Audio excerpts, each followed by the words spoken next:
Hello everybody, this is Cal Week 6, Constellation Crux. Crux is Latin for cross, and it's also known as the Southern Cross. As the name implies, it's shaped as a cross, as you'll see here in a moment as I draw it out for you. Let us start with the history and story behind the crux, starting with the Greeks. The Greeks were one of the first people to notice this constellation. In fact, it was part of the constellation Centaurus, and it was seen a lot by the northern hemisphere. But due to precession, it no longer was found in the northern hemisphere and disappeared after 400 AD at some time.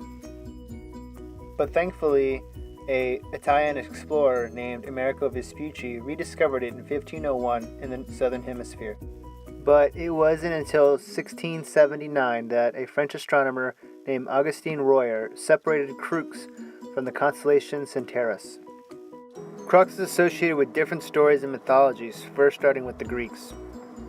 Many believe there was a link between the disappearance of the crux in the northern hemisphere to the crucifixion of Christ, since it disappeared about around the same time.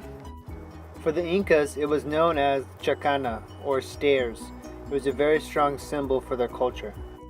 For the Maori, it was called the tupanga, or known as the anchor. It can be located at -60 declination, 12.5 right ascension, and in the third quadrant of the southern hemisphere. Two constellations that it's located by are the Centaurus and the Musca. Special stars to point out: 1. The Crux, or the Alpha Crucis. It is the brightest star in the constellation and the 12th brightest star in the sky. The Crux has a cultural significance in the southern hemisphere and is found in the flags of several countries, including Australia, Papua New Guinea, and New Zealand. The second star that I wanted to point out is the Beta Crucis. It is the second brightest star of the Southern Cross and the 20th brightest star in the night sky.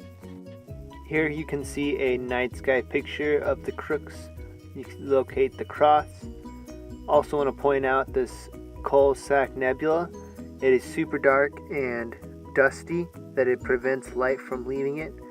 Astronomers first thought it may have been a portal to deeper space or some sort of black hole.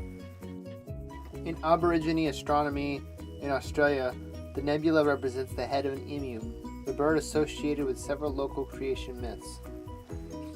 Next is the jewel box. It's an open cluster in the Crux, relatively new, and is located with the naked eye, the cluster that stands near the Beta Crucis. The jewel box is known for having one of the youngest clusters ever discovered in the solar system. Well, this concludes this week's Cal. I hope you guys enjoyed and have a great rest of the week.